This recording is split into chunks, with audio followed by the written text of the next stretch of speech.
এবছর বাংলাদেশ যখন ভারতের মাটিতে সিরিজ খেলতে গেল, তার আগে বাংলাদেশের টি-20 দলটা মিরপুরে কয়েকটা প্র্যাকটিস ম্যাচ খেলেছিল।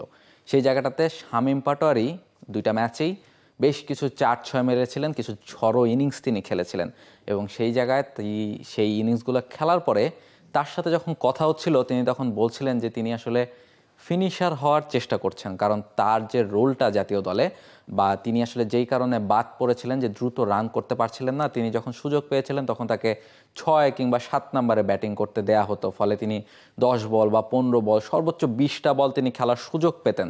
ফলে সেই সময় আসলে খুব বেশি বল দেখার সুযোগ তার কাছে ছিল না। শুরু থেকে একেবারে প্রথম বল থেকেই বলতে গেলে তাকে চার্জ করতে হতো।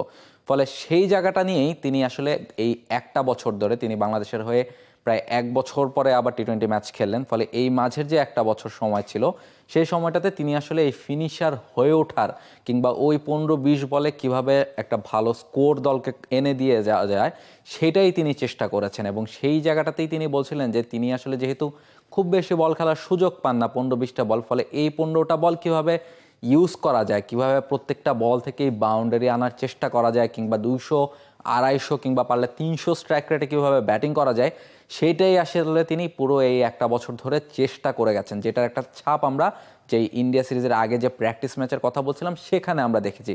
তবে ইন্ডিয়া সিরিজে তিনি সুযোগ পান নাই ম্যাচ খেলার। গত বছর মাউন্ট মঙ্গানুয়ে নিউজিল্যান্ডের বিপক্ষে তিনি ম্যাচ খেলেছিলেন সবশেষ, তারপরে আবার এই ওয়েস্ট ইন্ডিজের বিপক্ষে তিনি এই সিরিজে ম্যাচ খেলার সুযোগ পেলেন এবং দুইটা ম্যাচই আপনি দেখেন, দুইটা ম্যাচই তিনি 200-র বেশি স্ট্রাইক রেটে ব্যাটিং করেছেন। ঠিক সেম 6-7 নম্বরে ব্যাটিং করতে নেমেছেন। 15-20টা বেশি বল খেলার সুযোগ তার কাছে ছিল না। দল এমন একটা অবস্থায় ছিল যে তিনি যদি আসলে 30-40টা রান না করে দেন তাহলে বাংলাদেশ ম্যাচ হেরে যাবে।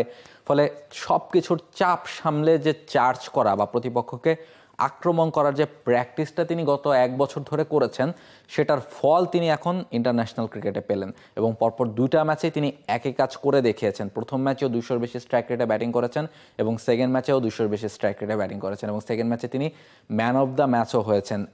তার ব্যাটিং বা অন্যদের বোলিংয়ে 3 উইকেট পেয়েছে কিংবা অন্যদের ব্যাটিংটা ছাপিয়ে তিনি ম্যান অফ দ্য ম্যাচ হয়েছেন, কারণ তার যে ইম্প্যাক্টটা, তার ব্যাট করতে নামার আগে আসলে বাংলাদেশ হয়তো বা 100 রানের আগেই অল আউট হয়ে যাওয়ার একটা শঙ্কা ছিল, তবে তিনি ব্যাটিং করতে এসে বাংলাদেশের স্কোরটা বড় করেছেন, বাংলাদেশকে ম্যাচে ফাইটিং একটা স্কোর এনে দিয়েছেন, যার প্রেক্ষিতে পরে বোলাররা দারুণ বোলিং করে বাংলাদেশকে ম্যাচ জিতেছে। ফলে তার যে ইম্প্যাক্টটা টি-20 ক্রিকেটে, এমন একজন ক্রিকেটার বা এমন একজন ব্যাটার যিনি 6-7-এ নেমে প্রথম বল থেকে চার্জ করতে পারবেন প্রতিপক্ষের ব্যাটারদের, বোলারদের, এমন একজন ব্যাটার কিন্তু বাংলাদেশ দল লম্বা সময় ধরে খুঁজে যাচ্ছে। এই পজিশনগুলোতে অনেককে চেষ্টা করা হয়েছে, আফিফকে চেষ্টা করা হয়েছে, মাহমুদুল্লাহ রিয়াদ আগে যখন খেলেছেন তিনি চেষ্টা করেছেন, শামীম পাটোয়ারিকে চেষ্টা করা হয়েছে, মোহাম্মদ সাইফুদ্দিনকে চেষ্টা করা হয়েছে, তবে কেউই এই জায়গাটাতে থিত হতে পারেননি বা যারাই খেলেছেন তারা কেউই আসলে সেই রকম 200 স্ট্রাইক রেটে ব্যাটিং করার বা স্ট্রোক মেকিং অ্যাবিলিটিটা ছিল না।